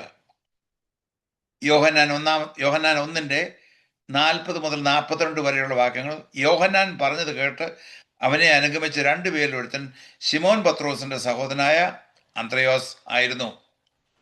അവൻ തൻ്റെ സഹോദരനായ ശിമോനെ ആദ്യം കണ്ട് അവനോട്, ഞങ്ങൾ മശിഹായെ, അതായത് ക്രിസ്തുവിനെ കണ്ടെത്തിയിരിക്കുന്നു എന്ന് പറഞ്ഞു. അവനെ യേശുവിൻ്റെ അടുക്കൽ കൊണ്ടുവന്നു. ഇതായിരിക്കണം നമ്മുടെയും ദൗത്യം. നമ്മൾ കർത്താവിലേക്ക് കടന്നു വന്നതിന് ശേഷം നമ്മുടെ സ്വന്തം വീട്ടിലെ ആളുകൾക്ക് വേണ്ടി പ്രാർത്ഥിക്കുകയും നമ്മുടെ ജീവിതത്തിൽ വന്നിട്ടുള്ളതായ വ്യത്യാസം അവർ കണ്ട് അവരെ കർത്താവിലേക്ക് കൊണ്ടുവരുവാൻ തക്കവണ്ണം ഒരു ഉത്സാഹം കാണിക്കണം. അവരും എന്തെങ്കിലും അറിഞ്ഞ് കർത്താവിനെ അറിയുമെങ്കിൽ നല്ലത്. നമുക്ക് അവർക്ക് വേണ്ടി പ്രാർത്ഥിക്കാമെന്നുള്ളതായ സംഗതിയല്ല. ഇതൊരു പ്രൊആക്റ്റീവായിട്ട് ക്രിയാത്മകമായിട്ടുള്ള ഒരു പ്രവൃത്തി അന്ത്രയോസ് ചെയ്യുകയാണ്. ആദ്യം കണ്ടെന്ന് പറയുമ്പോൾ മീൻപിടുത്തത്തെക്കാളിലൊക്കെ വളരെ എക്സൈറ്റഡ് ആയിട്ട് ആദ്യമായിട്ട് എനിക്ക് ചെയ്യേണ്ടത് എൻ്റെ വീട്ടിലെ എൻ്റെ സഹോദരങ്ങളുടെ അടുക്കൽ, എൻ്റെ ഭാര്യയുടെ അടുക്കൽ, എൻ്റെ മക്കളുടെ അടുക്കൽ, അവരുടെ അടുക്കൽ യേശുവിനെ കുറിച്ച് പറയണം എന്നുള്ളതായ താല്പര്യമാണ്. ഞാൻ ഒരു വ്യക്തിയെ കണ്ടു, നമ്മളെല്ലാം കാത്തിരിക്കുന്നതായ മശിഹ, ഇസ്രായേലിൻ്റെ വീണ്ടെടുപ്പിന് വേണ്ടി നമ്മൾ കാത്തിരിക്കുന്നതായ ആ മശിഹായെ ഞാൻ കണ്ടു എന്ന് പറഞ്ഞ് ആ വ്യക്തിയെ യേശുവിൻ്റെ അടുക്കൽ കൊണ്ടുവന്നു. അതാണ് നമ്മുടെയും ദൗത്യം. സുവിശേഷീകരണം എന്ന് പറഞ്ഞാൽ ആളുകളെ യേശുവിൻ്റെ അടുക്കലേക്ക് കൊണ്ടുവരിക. നമ്മുടെ സഭയിലേക്ക് കൊണ്ടുവരുന്നത് നല്ല തന്നെ, നമ്മുടെ സഭയിലേക്ക് കൊണ്ടുവരുന്ന മുഖാന്തരം അവർ യേശുവിൻ്റെ അടുക്കൽ കൊണ്ടുവന്നില്ല, നമ്മുടെ സുവിശേഷീകരണം പൂർത്തിയാകുന്നില്ല. യേശു അവനെ നോക്കി, ആരെ? ശിമോനെ നോക്കിയിട്ട്, നീ യോഹന്നാന്റെ പുത്രനായ ശിമോനാകുന്നു. അതായത് തൻ്റെ പിതാവിൻ്റെ പേര് ബാർജോന എന്ന് പറഞ്ഞാൽ യോഹന്നാന്റെ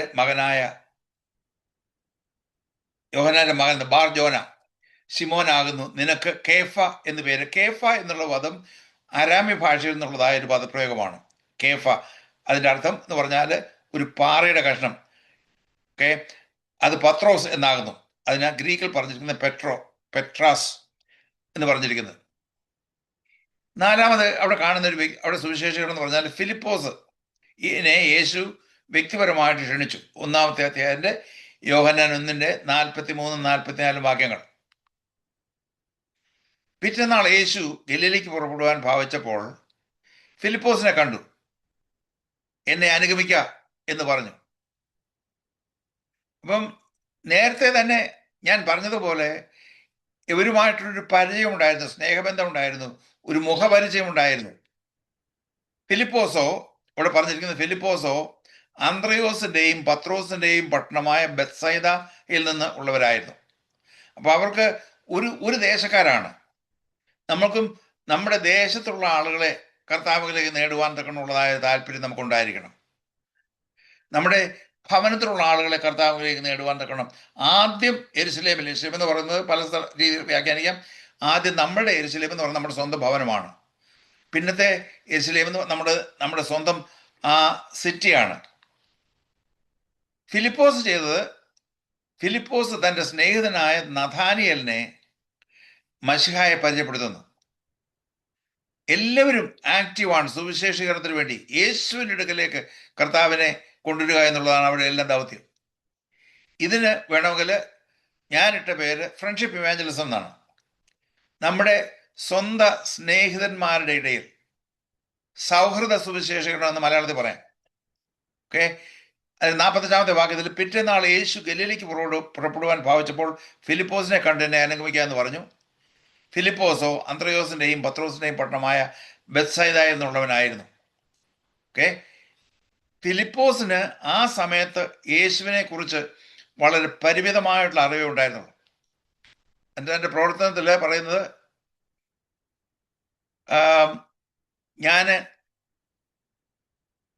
നസറേത്തിൽ നിന്നുള്ളതായ യോസേഫിന്റെ മകനായ യേശുവിനെ കണ്ടെന്നാ പറയുന്നത്. അപ്പൊ അത്രേ കാര്യമേ അറിയത്തുള്ളൂ. യോസേഫിന്റെ മകനാണ് എന്നുള്ളത് യോസേഫിന്റെ വളർത്തു മകനാണ്. എന്നാൽ ഫിലിപ്പോസിന് അതിൻ്റെ എല്ലാ തിയോളജിക്കലായിട്ടുള്ള കാര്യങ്ങളൊന്നും അറിയത്തില്ല. അവൻ നസ്രയത്തുകാരനാണ് എന്ന് പറയുന്നുണ്ട്. നഥനയേൽ തൻ്റെ അടുക്കൽ വരുന്നത് യേശു കണ്ടിട്ട്, ഇതാ സാക്ഷാൽ ഇസ്രായേലിയൻ, ഇവനിൽ കപടമില്ല എന്ന് അവനെ കുറിച്ച് പറഞ്ഞു. അപ്പം യേശു നഥാനിയേലിനെ കണ്ടിട്ട് ഉടനെ പറയുന്നൊരു ടെസ്റ്റിമോണിയാണ്. നഥാനിയേൽ അവനോട് എന്നെ എവിടെ വെച്ചറിയും എന്ന് ചോദിച്ചതിന്, ഫിലിപ്പോസ് നിന്നെ വിളിക്കുന്നതിന് മുമ്പ്, നീ അത്തിയുടെ കീഴിലായി ഇരിക്കും മുമ്പേ ഞാൻ നിന്നെ കണ്ടു. അതായത് ഫിലിപ്പോസ് എന്ന് പറഞ്ഞുള്ള അറിവല്ല, അതിനു മുമ്പേ നീ അത്തിയുടെ കീഴിൽ ഇരിക്കുന്നത് ഞാൻ കണ്ടു എന്ന് പറഞ്ഞു. നഥനയേൽ അവനോട്, നീ ദൈവപുത്രൻ, നീ ഇസ്രായേലിന്റെ രാജാവ് എന്നുത്തരം പറഞ്ഞു. അവന് പെട്ടെന്ന് അവൻ്റെ മനസ്സിനൊരു ക്ലിക്ക് ചെയ്തു. യഥാർത്ഥമായിട്ട് ദൈവപുത്രനായ വ്യക്തി, ഇസ്രായേലിന്റെ രാജാവായ വ്യക്തി, മശിഹായായ വ്യക്തി ഇവനാണ് എന്ന് പറഞ്ഞു. യേശു അവനോട്, ഞാൻ നിന്നെ അത്തിയുടെ കീഴിൽ കണ്ടു എന്ന് നിന്നോട് പറയുകൊണ്ട് നീ വിശ്വസിക്കുന്നുവോ? നീ ഇതിനേക്കാൾ വലുത് കാണും. വലിയ ഒരു വെളിപ്പാടിനുള്ളതായ മുഖാന്തരമാണ് കർത്താവ് നഥാനിയേലിന് ഒരുക്കി കൊടുക്കുന്നത്. ഇവിടെ പറയുന്ന 51-ാമത്തെ വാക്യത്തിൽ പറയുന്നത്, ആമേൻ ആമേൻ ഞാൻ നിങ്ങളോട് പറയുന്നു, സ്വർഗം തുറന്നിരിക്കുന്നതും മനുഷ്യപുത്രന്റെ അടുക്കൽ ദൈവദൂതന്മാർ കയറുകയും ഇറങ്ങുകയും ചെയ്യുന്നത് നിങ്ങൾ കാണുമെന്ന് അവനോട് പറഞ്ഞു. അപ്പോൾ ഇവിടെ പറയുന്നത് ഫിലിപ്പോസിന് വളരെ ലിമിറ്റഡ് ആയിട്ടുള്ള അണ്ടർസ്റ്റാൻഡിങ് ഉണ്ടായിരുന്നെങ്കിൽ തന്നെയും ഫിലിപ്പോസ് പരിചയപ്പെടുത്തിയതായ നഥനയേലിന് യേശുവിനെ കുറിച്ച് മനസ്സിലായപ്പോൾ പല കാര്യങ്ങൾ യേശു അവന് വെളിപ്പെടുത്തി കൊടുത്തു എന്നാണ് പറയുന്നത്. നമ്മുടെ ഹൃദയത്തിൽ ഏതെല്ലാം നിലയിലുള്ളതായ താല്പര്യമുണ്ട് എന്നുള്ളതിൻ്റെ അടിസ്ഥാനത്തിലാണ് ദൈവം നമ്മൾക്ക് തന്നെ വെളിപ്പെടുത്തി തരുന്നത്. നമ്മുടെ പ്രാർത്ഥന പ്രധാനമായിട്ടതായിരിക്കണം, കർത്താവെ അവിടുത്തെ കുറിച്ചുള്ളതായ അങ്ങയെക്കുറിച്ചുള്ളതായ പൂർണ്ണമായുള്ള ഒരു വെളിപ്പാട്, അവിടുത്തെ തേജസ്സിൻ്റെ മാഹാത്മ്യം, അവിടുത്തെ ശക്തിയുടെ പ്രദർശനം എന്താണ് എന്ന് എനിക്കൊന്ന് വെളിപ്പെടുത്തി തരണം. അതായിരിക്കും നമ്മുടെ പ്രാർത്ഥന. പലപ്പോഴും ചില ആൾക്കാർ പറയാണ്ട് സ്വർഗത്തിൽ ചെന്നിട്ട് ഇത് കംപ്ലീറ്റ് ബോർഡേ ആയിരിക്കും. ഇല്ല, അന്ന് 24 hour ടൈം പീരീഡ് ആണെന്ന് എനിക്ക് വിശ്വസിക്കുന്നില്ല. എന്നാൽ ഓരോ ദിവസവും അങ്ങനെ ദിവസം എന്ന് പറഞ്ഞൊരു സംഗതി ഉണ്ടെങ്കിൽ ദൈവത്തിൻ്റെ ഒരു സ്വഭാവത്തെക്കുറിച്ച്, യേശുവിൻ്റെ ഒരു സ്വഭാവത്തെക്കുറിച്ച് വെളിപ്പെടുത്തും. ആ വെളിപ്പാട് നിത്യത മുതൽ നിത്യത വരെയും ഇത് നടന്നുകൊണ്ടിരിക്കും. ഓരോ പ്രാവശ്യം യേശുവിനെ കുറിച്ച് മനസ്സിലാകുന്ന വേളയിൽ നമ്മുടെ ജീവിതത്തിന് ഒരു എന്തെന്നില്ലാത്ത സന്തോഷവും ആനന്ദവുമായിരിക്കും. അതുകൊണ്ട് അവിടെ ബോറടി ഉണ്ടാകുന്ന ഒരു പ്രശ്നമേ ഇല്ല. 2-ാമത്തെ അധ്യായത്തിലേക്ക് വരുന്ന വേളയിൽ നമുക്കറിയാം, അവിടെ ഒരു കല്യാണത്തെക്കുറിച്ച്, വിവാഹ ശുശ്രൂഷയൊക്കെ പറയുന്നുണ്ട്. യഹൂദന്മാരുടെ ഈ 2:1 മുതൽ 11 വരെ ഞാൻ ചില ഭാഗങ്ങൾ പ്രത്യേകിച്ച് ഞാൻ ശ്രദ്ധിച്ചതായ ചില ഭാഗങ്ങൾ ഞാൻ മനസ്സിലാക്കാം. അവിടെ ഒരു കപ്പിൾ, വിശേഷിച്ച് ഒരു യുവാവ് വിവാഹം കഴിക്കുന്നുണ്ട്, വിവാഹബന്ധത്തിലേക്ക് വരുന്നുണ്ട്. അവൻ വലിയ സാമ്പത്തിക ചുറ്റുപാടുള്ള പാർട്ടിയാണെന്ന് തോന്നുന്നില്ല. ആ ഇടത്തരം ഫാമിലിയിലുള്ള ആൾക്കാരെ മാത്രമേ വിളിച്ചിട്ടുള്ളൂ. ആ സമയത്ത് യേശുവിനെയും തൻ്റെ ശിഷ്യന്മാർ, അന്ന് ഏകദേശം 6 ശിഷ്യന്മാർ യേശുവിൻ്റെ കൂടെ ആ സമയത്ത് ഉണ്ടായിരുന്നുള്ളൂ. ആ 12 ശിഷ്യന്മാരും അവിടെ തൻ്റെ കൂടെ ഇല്ല. അവിടെ യഹൂദന്മാരുടെ ശുദ്ധീകരണ നിയമം അനുസരിച്ച് 2 or 3 പറ വീതം കൊള്ളുന്ന 6 കൽപ്പാത്രം ഉണ്ടായിരുന്നു.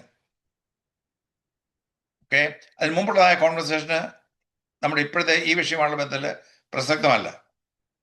യേശു അവരോട് ഈ കൽപ്പാത്രങ്ങളിൽ വെള്ളം നിറപ്പൻ എന്ന് പറഞ്ഞു. അപ്പം വീഞ്ഞ് ഇല്ലാതെ വന്നപ്പോൾ യേശുവിനെ വിളിച്ചതായ വേളയിൽ യേശു മനസ്സിലാക്കി അവിടെ കുറവുള്ളതായ മറ്റു പല സംഗതികളുണ്ട്. കൽപ്പാത്രങ്ങളിൽ വെള്ളം കുറവാണ്. കാരണം ഈ വെള്ളമുണ്ടെങ്കിൽ മാത്രമേ യഹൂദന്മാർ എല്ലാ കാര്യങ്ങളും വളരെ ഡീറ്റെയിൽഡ് ആയിട്ട് ക്ലീൻ ചെയ്തിട്ടാണ് അവിടെ കാര്യങ്ങൾ ചെയ്യത്തുള്ളൂ. അവരുടെ പാത്രങ്ങൾ കഴുകുന്നത് ഈ വെളിക്കിയിരിക്കുന്നതായ കൽപ്പാത്രങ്ങളിലാണ്. വഴിയിൽ നിന്ന് വരുന്ന ആളുകൾക്ക് ആദ്യം അവരുടെ കാലുകൾ കഴുകുന്നത് ഈ കൽപ്പാത്രത്തിലെ വെള്ളത്തിൽ നിന്നാണ്. ഏത് നിലയിലും ഒരു ശുദ്ധീകരണത്തിൻ്റെ അവസ്ഥയുണ്ട്. അവർ വക്കോളവും നിറച്ചു. അടുത്ത സ്റ്റേറ്റ്മെന്റ് പലപ്പോഴും ആളുകൾ വ്യാഖ്യാനിക്കുന്നത് ഞാൻ കേട്ടിട്ടുണ്ട്. എന്നാൽ ഇപ്പോൾ കോരി വിരുന്നുവാഴിക്ക് കൊടുപ്പിൻ, അവിടെ പറഞ്ഞിട്ടില്ല ഇപ്പോൾ ഈ കൽപ്പാത്രത്തിൽ നിന്ന് വെള്ളം കോരി കൊടുക്കാൻ പറഞ്ഞിട്ടുണ്ടോ?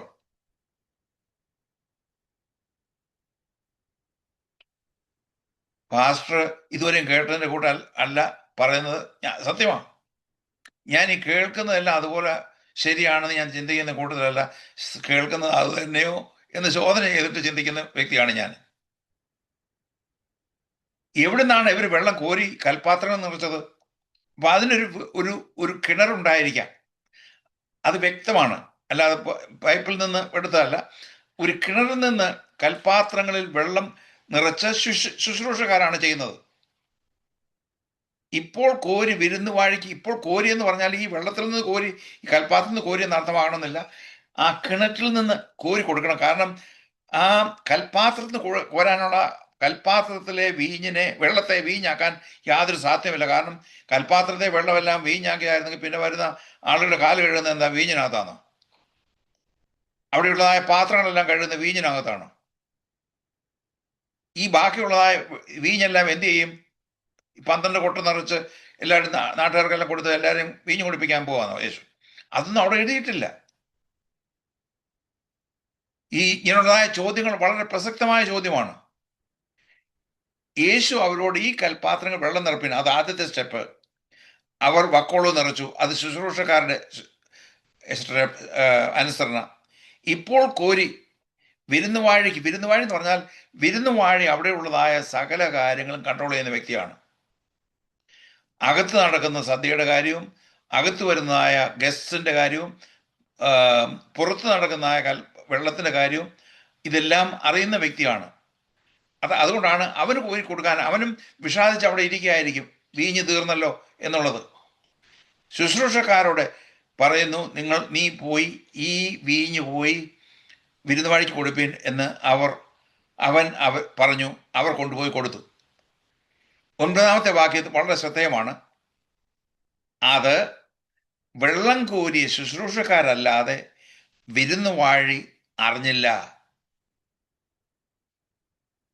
അത് വെള്ളം കോരിയ ശുശ്രൂഷക്കാരല്ലാതെ, കാരണം ശുശ്രൂഷ ചെയ്യുന്ന ആളുകൾക്ക് ദൈവത്തിന്റെ പ്രവർത്തനത്തെക്കുറിച്ച് മനസ്സിലാക്കാനൊക്കെ ഉള്ളൂ. ശുശ്രൂഷ ചെയ്യാത്ത ആളുകൾക്ക് ദൈവത്തിന്റെ പ്രവർത്തനത്തെക്കുറിച്ച് മനസ്സിലാക്കുവാൻ പ്രയാസമാണ്. ശുശ്രൂഷക്കാരായുള്ള ആളുകൾ അവർ യേശുവിന് വേണ്ടി ശുശ്രൂഷ ചെയ്തപ്പോൾ വെള്ളം വീഞ്ഞാക്കിയ കാര്യം അവർ മാത്രം അറിയാം, ഇതിന്റെ സോഴ്സ് എവിടെയാണെന്ന്. വിരുന്നുവാഴി ഈ കൽപാത്രത്തിലെ വെള്ളം വീഞ്ഞാക്കി ആയിരുന്നുവെങ്കിൽ ഈ വിരുന്നുവാഴിയും അറിഞ്ഞനെ. വിരുന്നുവാഴിക്ക് യാതൊരു അതിശയം തോന്നുന്നില്ലായിരുന്നു. 9-ാമത്തെ വാക്യം, വീഞ്ഞാക്കിയ വെള്ളം വിരുന്നുവാഴി രുചിച്ചു നോക്കിയാറെ മണവാളനെ വിളിപ്പിച്ചു. തൻ്റെ അധികാരത്തിലുള്ളതായ ഒരു സംഗതിയാണ്. അതാണ് ഇയാളൊരു അവിടുത്തെ ബോസാണ്. എല്ലാവരും അയാളുടെ ഒരു പ്രസ്താവനയാണ്. എല്ലാവരും ആദ്യം നല്ല വീഞ്ഞും ലഹരി പിടിച്ച ശേഷം എളുപ്പമായതും കൊടുക്കാറുണ്ട്. നീ നല്ല വീഞ്ഞ് ഇതുവരെ സൂക്ഷിച്ചപ്പം ഇത് ഈ മണവാളൻ എവിടെയോ നല്ല വീഞ്ഞ് രഹസ്യമായിട്ട് സൂക്ഷിച്ചു വെച്ചിരിക്കുന്നു എന്നുള്ള ഒരു ധാരണയാണ് ആർക്കുള്ളത്? വിരുന്നുവാഴിക്കുള്ളത്.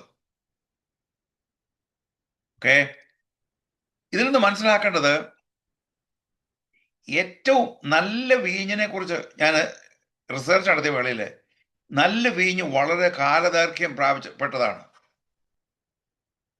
വളരെ എത്ര നാള് കഴിയുന്നുണ്ടോ കാലപ്പഴക്കം. ചിലപ്പോൾ 2 വർഷമായിരിക്കാം, 3 വർഷമായിരിക്കാം, 5 വർഷമായിരിക്കാം, 10 വർഷമായിരിക്കാം. അങ്ങനെ ഉണ്ടെങ്കിൽ മാത്രമേ അതിൻ്റെ ക്വാളിറ്റി മെച്ചമാകത്തുള്ളൂ എന്നാണ് പറയുന്നത്. ഞാൻ മദ്യപിച്ചിട്ടുള്ള വ്യക്തിയല്ല, ഞാൻ മദ്യം ടേസ്റ്റ് ചെയ്ത് നോക്കിയിട്ടില്ല. ഞാൻ കുറച്ച് വായിച്ച് മനസ്സിലാക്കിയിട്ടുള്ളൂ. അപ്പോൾ എനിക്കതിനെക്കുറിച്ച് വീഞ്ഞിനെക്കുറിച്ച് പറയാനുള്ള അനുഭവത്തിൻ്റെ അടിസ്ഥാനത്തിൽ പറയാനുള്ളതായ ക്വാളിഫിക്കേഷൻ എനിക്കില്ല. ഞാൻ വായിച്ച് മനസ്സിലാക്കിയതും കേട്ടറിഞ്ഞതുമായിട്ടുള്ള കാര്യങ്ങളാണ് ഞാൻ പറയുന്നത്. യേശു അത്ഭുതം ചെയ്തപ്പോൾ അതിൻ്റെ ദൈർഘ്യം അത് ഷ്രിങ്ക് ചെയ്ത് ദൈവത്തിൻ്റെ അത്ഭുത മഹത്വം വെളിപ്പെടുത്തുവാനായിട്ട് കഴിയും. നമ്മുടെ ജീവിതത്തിൽ കഴിഞ്ഞ കാലയളവിൽ വരേണ്ടതായ ശുഷ്കിച്ചതായ അവസ്ഥ ഉണ്ടായി നഷ്ടപ്പെട്ടു പോയെന്ന് തോന്നുന്നെങ്കിൽ തന്നെയും ആ കാലയളവിലെല്ലാം ഏറ്റവും മെച്ചമായി തീരുവാൻ തക്കവണ്ണം കർത്താവിന് ആക്കി തീർക്കുവാൻ തക്കവണ്ണം കർത്താവിന് കഴിയും എന്നുള്ളത് ദൈവത്തിൻ്റെ അത്ഭുതത്തിൻ്റെ ഒരു ഭാഗമാണ്. നമ്മൾ 3-ാമത്തെ അധ്യായത്തിലേക്ക് കടന്നു പോകാം. അവിടെ വിസ്തരിച്ച നേരത്തെ ഞാനിതിനെക്കുറിച്ച് പഠിപ്പിച്ചിട്ടുള്ളതാണ്. സുവിശേഷീകരണത്തിന് യേശു വ്യക്തിപരമായി നിക്കോദെമോസിനോട് പുതുജനനത്തിന്റെ അനിവാര്യതയെക്കുറിച്ച്, ആവശ്യതയെക്കുറിച്ച് പഠിപ്പിച്ചു. ഇത് നേരത്തെ പഠിപ്പിച്ചതായതുകൊണ്ട് ഞാൻ അതിൻ്റെ വിസ്താരണത്തിലേക്ക് പോകുന്നില്ല. യേശു അവനോട്, അതായത് നിക്കോദെമോസിനോട്, ആമേൻ ആമേൻ ഞാൻ നിന്നോട് പറയുന്നു, പുതുതായി ജനിച്ചില്ല എങ്കിൽ ദൈവരാജ്യം കാണുവാൻ ആർക്കും കഴിയില്ല എന്ന് ഉത്തരം പറഞ്ഞു. അതിന് 5-ാമത്തെ വാക്യം വീണ്ടും പറയുന്നു, ആമേൻ ആമേൻ ഞാൻ നിന്നോട് പറയുന്നു, വെള്ളത്താലും ആത്മാവിനാലും ജനിച്ചില്ല എങ്കിൽ ദൈവരാജ്യം കാണുവാൻ ആർക്കും കഴിയുകയില്ല. ജഡത്താൽ ജനിച്ചത് ജഡവും ആത്മാവിനാൽ ജനിച്ചത് ആത്മാവാകുന്നു പറഞ്ഞാൽ ഇത് ജഡത്തിൽ ജനിക്കുന്ന ഒരു സംഗതിയെക്കുറിച്ചല്ല. ക്രിസ്ത്യ കുടുംബത്തിൽ ജനിച്ചു വളർന്ന് ക്രിസ്ത്യാനിയായെന്ന് പറയുന്നത് ഈ ഭാഗം വ്യക്തമായിട്ട് പറഞ്ഞിരിക്കുന്നതാണ്. യോഹന്നാൻ 1:13 പറഞ്ഞിരിക്കുന്നത് ജഡത്തിൽ അത് ജഡത്താലല്ല ആത്മാവിനാൽ അത്രേ എന്ന് ദൈവത്തിൻ്റെ വചനത്തിൽ കാണുന്നുണ്ട്. ജഡത്തിൽ ജനിച്ചത് ജഡവും ആത്മാവിനാൽ ജനിച്ചത് ആത്മാവാകുന്നു. ദൈവത്തിൻ്റെ പരിശുദ്ധാത്മാവിൻ്റെ ഒരു പ്രവർത്തനത്താൽ മാത്രമാണ് വീണ്ടും ജനം നടക്കുന്നത്. ഇവിടെ പറഞ്ഞിരിക്കുന്നത് നിങ്ങൾ പുതുതായി ജനിക്കണം എന്ന്. പുതുതായി ജനിക്കണം, you must be born again. അതാണ് അനിവാര്യത എന്ന് ഞാൻ പറഞ്ഞ പദപ്രയോഗം. ഈ പുതുതായി ജനിക്കണം എന്ന് ഞാൻ നിന്നോട് പറയാൽ ആശ്ചര്യപ്പെടരുത്. ഇത് നിക്കോദിമോസിനെ കുറിച്ച്, യേശുവിനെ കൂടെയുള്ളതായ പുതുജനനത്തെക്കുറിച്ച് പറഞ്ഞ് മനസ്സിലാക്കി യേശുവിൻ്റെ ഒരു പിൻഗാമിയായിട്ട് നിക്കോദിമോസ് തീർന്നു എന്ന് അവിടെ ആ ഭാഗത്ത് നിന്ന് മനസ്സിലാകുന്നുണ്ട്. അപ്പോൾ യേശു നിക്കോദിമോസിനോട് പറയുക മാത്രമല്ല, നിക്കോദിമോസിന്റെ ജീവിതത്തിൽ ആ ഒരു രൂപാന്തരം ഉണ്ടായി എന്നുള്ളത് വളരെ സ്പഷ്ടമാണ്. 4-ാമത്തെ അധ്യായത്തിലേക്ക് കടന്നു വരാം. നമ്മൾ മുമ്പ് ആദ്യം ചിന്തിച്ച ഒരു ഭാഗമാണല്ലോ. യേശു വ്യക്തിപരമായി ഒരു ശമര്യക്കാരത്തെ സ്ത്രീക്ക് നിത്യജീവജലം അഥവാ ജീവജലം സ്വായത്തമാക്കി അല്ലെങ്കിൽ സ്വന്തമാക്കി താൻ യഥാർത്ഥ മശയാണെന്ന് വെളിപ്പെടുത്തി. അതാണ് യേശു ചെയ്തത്. ഓക്കെ, 4-ാമത്തെ അധ്യായത്തിന് 4-ാമത്തെ വാക്യത്തിൽ പറഞ്ഞിരിക്കുന്നത് അവൻ ശമരിയിൽ കൂടി കടന്നു പോകേണ്ടി വന്നു എന്ന് പറഞ്ഞു കഴിഞ്ഞാൽ, യഹൂദന്മാർ സാധാരണ യാത്ര ചെയ്യാത്ത ഒരു റൂട്ടാണ് യേശു ഫോളോ ചെയ്തത്. അവർ പലപ്പോഴും ശമരിയ അശുദ്ധമായുള്ള സ്ഥലമാണ് എന്നുള്ള കാരണത്താൽ പുറജാതിക്കാരും സമ്മിശ്ര ജാതിയാണ്. യഹൂദന്മാരും പുറജാതിക്കാരും കൂടെ സമ്മിശ്രമായിട്ടുള്ള ഒരു ജാതിയാണ് ശമരിയക്കാർ. അതുകൊണ്ട് ആ ഭാഗത്തുകൂടെ അവർ കടന്നു പോകത്തില്ല. അവർ വളരെ ദൂരം പോയി യാത്ര ചെയ്താണ് പോകുന്നത്. ഇതിൽ കൂടെ ഈ ഭാഗത്തൂടെ കടന്നു പോയാൽ ഏകദേശം 3 ദിവസം കൊണ്ട് അക്കരെ കടക്കാനായിട്ട് സാധിക്കും, നടന്നു പോയാൽ.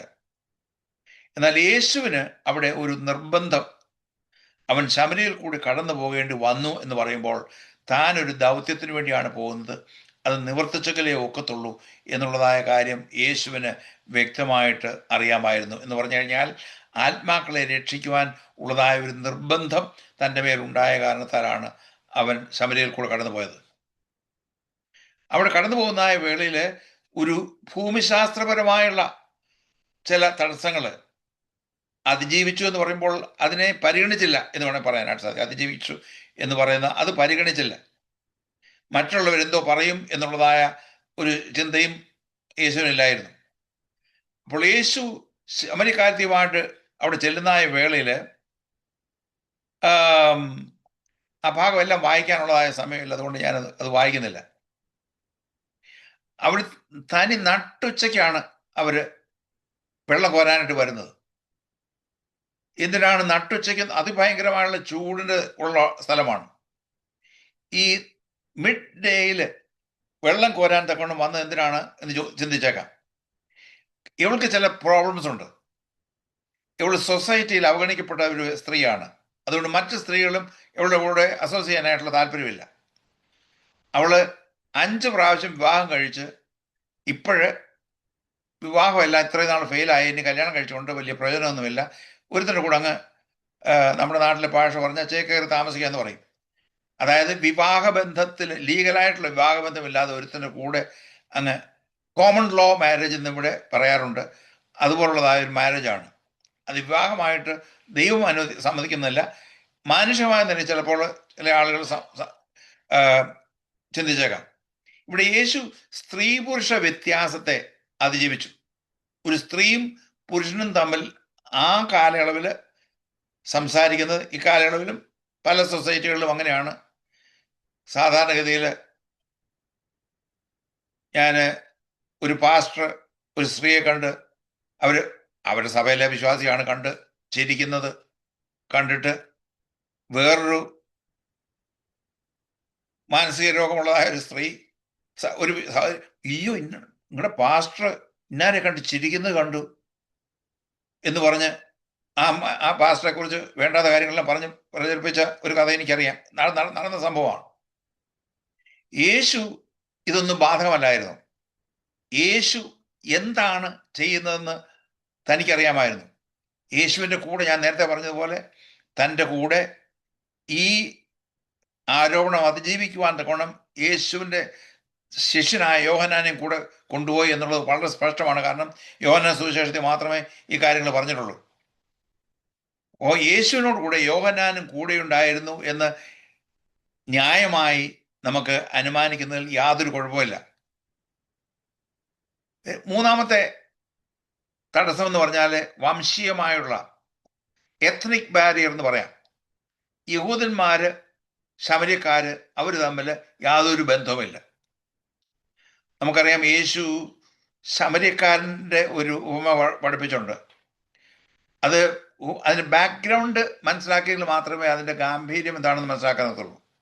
സാധാരണഗതിയിൽ ഒരു യഹൂദൻ ഒരു ശമര്യനെതിരെ വഴിയെ വന്നു കഴിഞ്ഞാൽ അവര് വഴി വിട്ട് റോഡിന് അങ്ങേ സൈഡിൽ കൂടെ പോകത്തുള്ളൂ. അഥവാ ഒരു ശമര്യക്കാരനുമായിട്ട് വിശേഷിച്ച് ദേവാലയത്തിൽ ആരാധിക്കാൻ പോവുകയാണെങ്കിൽ ശമര്യക്കാരനെ കണ്ട് അവൻ്റെ വസ്ത്രത്തിലൊന്ന് തൊട്ട് കഴിഞ്ഞാൽ അവരവിടുന്ന് യാത്ര മുടക്കിയിട്ട് വീട്ടിൽ ചെന്നിട്ട് കുളിച്ച് വസ്ത്രം മാറിയതിനു ശേഷം അവർ പോകത്തുള്ളൂ. അത്രമാത്രം വംശീയമായിട്ടുള്ള വെറുപ്പ് അവർ തമ്മിലുണ്ടായിരുന്നു.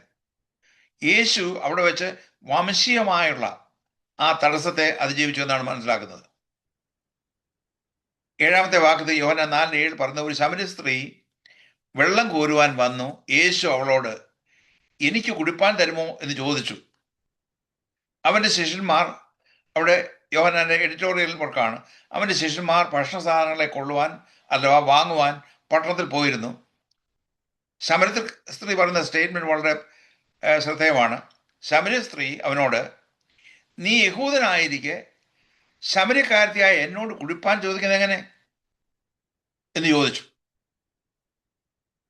അത് യോഹന്നാനോട് പറയുന്നത് യഹൂദന്മാർക്കും ശമര്യർക്കും തമ്മിൽ യാതൊരു സമ്പർക്കവുമില്ല. നീ യഹൂദനാണ്, പിന്നെ ഞാൻ ശമര്യക്കാരത്തിയാണ്, എൻ്റെ അടുക്കല് നീ എങ്ങനെ വെള്ളം ചോദിക്കുന്നത്? ഓക്കെ, 10-ാമത്തെ വാക്യത്തില് യേശു അവരുടെ മറുപടി എന്താണെന്ന് നോക്കിക്കോണം. 9-ാമത്തെ വാക്യത്തില് നീ എങ്ങനെയാണ് വെള്ളം നീ എന്തിനാണ് വെള്ളം ചോദിക്കുന്നത്, ഏത് കാരണത്താലാണ് വെള്ളം ചോദിക്കുന്നത്? 10-ാമത്തെ വാക്യത്തില് നീ ദൈവത്തിന്റെ ദാനവും നിന്നോട് കുടിപ്പാൻ ചോദിക്കുന്നവൻ ആരെന്ന് പറഞ്ഞുവെങ്കിൽ നീ അവനോട് ചോദിക്കുകയും അവൻ ജീവനുള്ള വെള്ളം നിനക്ക് തരുകയും ചെയ്യുമായിരുന്നു. നമ്മുടെ സുവിശേഷീകരണത്തിലും ഇതുപോലെയുള്ളതായ ആ മെത്തേഡ്സ് നമ്മൾ ഫോളോ ചെയ്യണം. നമുക്കൊരു ലക്ഷ്യമുണ്ടായിരിക്കണം. നമ്മുടെ കോൺവെർസേഷൻ, നമ്മൾ എന്തൊക്കെയുണ്ട് വിശേഷം എന്നൊക്കെ ചോദിക്കുന്ന വേളയിൽ അതിൻ്റെ അടുത്ത ലക്ഷ്യം എന്ന് പറഞ്ഞാൽ ആ ആളുമായിട്ട് ആത്മീകമായുള്ള നിലയിൽ ഉള്ള ഒരു സംഭാഷണം നടത്തുവാൻ വേണ്ടിയാണ്. ഓക്കെ, നീ ദൈവത്തിൻ്റെ ദാനവും നിന്നോട് കുടിപ്പാൻ ചോദിക്കുന്നവൻ ആരെന്ന് അറിഞ്ഞു എങ്കിൽ നീ അവനോട് ചോദിക്കുകയും അവൻ ജീവനുള്ള വെള്ളം നിനക്ക് തരികയും ചെയ്യുമായിരുന്നു എന്ന് ഉത്തരം പറഞ്ഞു. യേശു പറഞ്ഞതിൽ 3 പോയിന്റുണ്ട്. രക്ഷ എന്നത് ദൈവത്തിൻ്റെ ദാനം മാത്രമാണ്.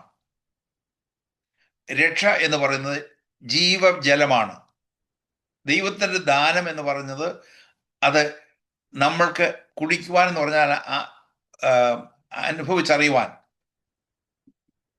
2-ാമത്തെ പോയിന്റ് എന്ന് പറഞ്ഞാൽ അതിൻ്റെ ദാതാവ് നിന്നോട് ചോദിക്കുന്നവരാരെങ്കിലും അവൻ ജീവനുള്ള നിനക്ക് തരുക. എന്നാൽ ഞാൻ തേർഡ് പേഴ്സൺ ആയിട്ടാണ് പറയുന്നത് എങ്കിൽ തന്നെയും യേശു തന്നെയാണ് എന്നുള്ളതായ കാര്യം പിന്നീട് അവർക്ക് മനസ്സിലാക്കണം. അതുകൊണ്ടാണ് യേശു തേർഡ് പേഴ്സൺ എന്നുള്ള നിലയിൽ പറയുന്നത്. അതിന് അതിൻ്റെ ദാതാവ്, അത് നൽകിത്തരുന്നവൻ യേശു ആണ് എന്ന് അറിഞ്ഞിരിക്കണം. 3-ാമത്തെ പോയിന്റ്, അതിനായിട്ട് ആവശ്യക്കാർ ചോദിക്കാതെ കിട്ടുകയില്ല. ഒരു ആവശ്യബോധം ഉണ്ടാക്കി കൊടുക്കുക. ദയവ് ചെയ്ത് നമ്മൾ സുവിശേഷം പറയാനായിട്ട് പോകുന്ന വേളയിൽ അടിച്ചേൽപ്പിച്ച് അവരെ കൊണ്ട് പ്രാർത്ഥിപ്പിക്കുകയല്ല വേണ്ടത്. അവരെ കൊണ്ട് ചോദിക്കണം, ഈ സത്യ അവസ്ഥയിലേക്ക് വരുവാൻ കൊണ്ട് നിങ്ങൾക്ക് താല്പര്യമുണ്ടോ? അങ്ങനെയാണെങ്കിൽ ഞാൻ നിങ്ങളോടൊപ്പം പ്രാർത്ഥിച്ച് സഹായിക്കാം എന്ന് പറയുന്നതല്ലാതെ എൻ്റെ കൂടെ ഇതൊന്ന് ഉടനെ തന്നെ നീ രക്ഷിക്കപ്പെടും, നീ ഉടനെ തന്നെ സ്വർഗത്തിൽ പോകും, അതല്ല. അവർക്കൊരു താല്പര്യമുണ്ടാകണം, അതിനുവേണ്ടി ചോദിക്കണം. അതാണ് യേശു ഇവിടെ ചെയ്യുന്നത്. യേശു അവളെ കൊണ്ട് ഇങ്ങോട്ട് ചോദിപ്പിക്കുകയാണ്. യേശു ഈ രക്ഷ അടിച്ചേൽപ്പിക്കുകയല്ല. യേശുവിൻ്റെ രക്ഷ അടിച്ചേൽപ്പിക്കാനാണെങ്കിൽ എല്ലാവരും, ഭൂമിയിലുള്ള എല്ലാ മനുഷ്യരും ഒറ്റ അടിക്ക് രക്ഷപ്പെടുത്താനായിട്ട് സാധിക്കും. അത് യേശു ചെയ്തില്ല. ഓക്കെ, യേശു അവളോട് പറയുന്നത് ആ രക്ഷയുടെ സവിശേഷതകൾ, എങ്ങനെയുള്ള രക്ഷയാണ് എന്നുള്ളതായ കാര്യങ്ങൾ യേശു വിസ്തരിക്കുകയാണ്. നമ്മളും സുവിശേഷം പറയാൻ പോകുന്ന വേളയിൽ നമ്മളുടെ രക്ഷ മുഖാന്തരം എന്തെല്ലാം കാര്യങ്ങളാണ് ഇഹലോകത്തിലുള്ളതായ ഗുണങ്ങളും പരലോകത്തിൽ ഉള്ളതായ ഗുണങ്ങളും, ഇത് രണ്ടും പറയാനായിട്ട് നമ്മൾക്ക് മടി കാണിക്കരുത്. യേശു അവളോട്, ഈ വെള്ളം കുടിക്കുന്നവന് എല്ലാം പിന്നെയും ദാഹിക്കും. ഞാൻ കൊടുക്കുന്ന വെള്ളം, അതായത് ജീവജലം, അവനിൽ നിത്യജീവനിലേക്ക്, അതായത് നിത്യജീവനിലേക്ക് പൊങ്ങി വരുന്ന നീരുറവയായിരിക്കും, അത് പറ്റുകയില്ല. ഓക്കെ, ഇതേ സംഗതി തന്നെയാണ് 7-ാമത്തെ അധ്യായത്തിലും യോഹന്നാൻ സുവിശേഷം 7:37-38. അത് പരിശുദ്ധാത്മാഭിഷേകത്തിന്റെ കാര്യത്തെക്കുറിച്ചാണ് പറയുന്നത്. എങ്കിൽ തന്നെയും വളരെ ശ്രദ്ധേയമാണ്. അത് രണ്ടും അതിൻ്റെ പരിശുദ്ധാത്മാവ് നൽകിത്തരുന്നതാണ്. പരിശുദ്ധാത്മാവിൽ മുഖാന്തരം ഉണ്ടാകുന്നതാണ് രക്ഷ. പരിശുദ്ധാത്മാവ് മുഖാന്തരം ലഭ്യമാകുന്നതാണ് പരിശുദ്ധാത്മാഭിഷേകം. ഉത്സവത്തിന്റെ മഹാദിനമായ ഒടുക്കത്തെ നാളിൽ യേശു നിന്നുകൊണ്ട്, ദാഹിക്കുന്നവനെല്ലാം എൻ്റെ അടുക്കൽ വന്ന് കുടിക്കട്ടെ, എന്നിൽ വിശ്വസിക്കുന്നതിൻ്റെ ഉള്ളിൽ നിന്ന് തിരുവെഴുത്ത് പറയുന്നത് പോലെ ജീവജലത്തിന് നദികൾ ഒഴുകും എന്ന് പറഞ്ഞു. നിങ്ങൾ റെഫറൻസ് എഴുതാനായിട്ട് താല്പര്യമുണ്ടെങ്കിൽ വായിക്കുന്നില്ല. പുറപ്പാട് പുസ്തകം 17:1 മുതൽ 7 വരെയുള്ള വാക്യങ്ങൾ, പുറപ്പാട് 17:1 മുതൽ 7 വരെയുള്ള വാക്യങ്ങളും, യെശയ്യാ പ്രവചനം 58:11 ഈ 2 ഭാഗങ്ങൾ ഉദ്ദേശിച്ചുകൊണ്ടായിരിക്കാം തിരുവെഴുത്ത് പറയുന്ന പോലെ എന്ന് യേശു പറഞ്ഞത് എന്ന് ഞാൻ ചിന്തിക്കുന്നു. അവിടെ പറഞ്ഞിട്ടില്ല, ഏത് തിരുവെഴുത്താണെന്ന് അവിടെ പറഞ്ഞിട്ടില്ല. അതിൻ്റെ ഉള്ളിൽ നിന്ന് ജീവജല നദികൾ ഒഴുകും എന്ന് വിളിച്ചു പറഞ്ഞു. ഒരു പോയിന്റൂടെ പറഞ്ഞിട്ട് ഈ സെഷന് അവസാനിപ്പിക്കണമെന്ന് താല്പര്യമുണ്ട്. യേശു അവൾക്ക് രക്ഷയ്ക്കായുള്ള കാംക്ഷ അല്ലെങ്കിൽ ഒരു വാഞ്ച ഉണ്ടാകുന്നു. സ്ത്രീ അവനോട് 15-ാമത്തെ വാക്യത്തിൽ, യജമാനെ, എനിക്ക് ദാഹിക്കാതെ ഞാൻ കോരുവാൻ ഇവിടെ വരാതെ ഇരിക്കേണ്ടതിന് ആ വെള്ളം എനിക്ക് തരണം. അവളെ കൊണ്ട് തന്നെ ചോദിപ്പിക്കുകയാണ്. നമ്മൾ ആളുകൾക്ക് സുവിശേഷം പറയുന്ന വേളയിൽ എനിക്ക് അനുഭവം കിട്ടിയിട്ടില്ല, ഞാൻ എങ്ങനെയാണ് പ്രാപിക്കേണ്ടത് എന്ന് പ്രത്യക്ഷമായിട്ടോ പരോക്ഷമായിട്ടോ അവരെ കൊണ്ട് ചോദിപ്പിക്കണം. നമ്മളാണെങ്കിലും ചോദിക്കണം, അത് നിങ്ങൾക്ക് കിട്ടാൻ ഞാൻ ഇതുപോലെ പ്രാർത്ഥിച്ചപ്പോൾ എനിക്ക് ലഭ്യമായി, നിങ്ങൾക്കും അതിനുള്ള താല്പര്യമുണ്ടോ? അങ്ങനെയാണെങ്കിൽ ഞാൻ പ്രാർത്ഥിക്കാനായിട്ട് സഹായിക്കാമെന്ന് പറയുന്നതായിരിക്കും നല്ലത്. സ്ത്രീ അവനോട്, യജമാനെ, എനിക്ക് ദാഹിക്കാതെ ഞാൻ കോരുവാൻ ഇവിടെ വരാതെ ഇരിക്കേണ്ടതിന് ആ വെള്ളം എനിക്ക് തരണം എന്ന് പറഞ്ഞു. അപ്പോൾ സുവിശേഷീകരണത്തിന് വേണ്ടി നമ്മൾ പോകുമ്പോൾ ആളുകൾക്ക് ഈ രക്ഷയുടെ മാർഗം പ്രാപിക്കണം എന്നുള്ളതായ ഒരു വാഞ്ച ഉണ്ടാക്കി കൊടുക്കുക എന്നുള്ളതാണ് നമ്മുടെ സുവിശേഷീകരണത്തിൻ്റെ ദൗത്യം. അതിനായിട്ട് കർത്താവ് നമ്മളെ ഓരോരുത്തരെയും ഒരുക്കുമാറാകട്ടെ.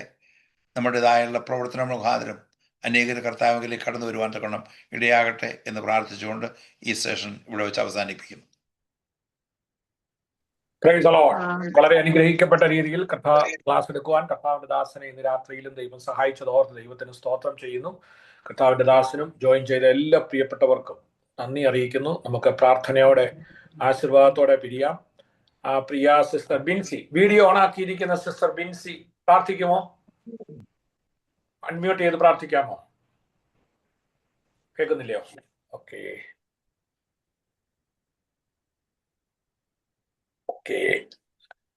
ബ്രദർ ഹർലോഡ് ഫെർണാണ്ടസ് പ്രാർത്ഥിച്ചാട്ട് അവസാനമായി.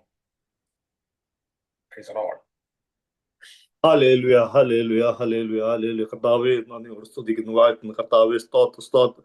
സ്വർസ്നേഹങ്ങളുടെ പിതാവേ, വാഴ്ത്തപ്പെട്ട ദൈവമേ, കർത്താവേ, പ്രവാസനത്തിനായിട്ട് നന്ദിയോട് സ്തുതിക്കുന്നു. സ്തോത്രം കൃപയും മാധ്യമമുള്ള കർത്താവ്, വചനത്തിന് കർത്താവെ ആഴമായി കർത്താവ് സ്തോത്രം മർമ്മങ്ങൾ സംസാരിക്കാൻ തക്കവണ്ണം കർത്താവ് ദേവദാസന കർത്താവ് കാര്യങ്ങളെടുത്ത് നന്ദിയോട് സ്തുതിക്കുന്നു. സ്തോത്ര ഹല്ലേലൂയ. കർത്താവ് കൂടുതലായിട്ട് കർത്താവ് അനുഗ്രഹിക്കണം, മാനിക്കണം. കർത്താവ് സ്തോത്രത്തിന്റെ പ്രവർത്തനങ്ങളെ കർത്താവ് അനുഗ്രഹിക്കണമേ എന്ന് പ്രാർത്ഥിക്കുന്നു.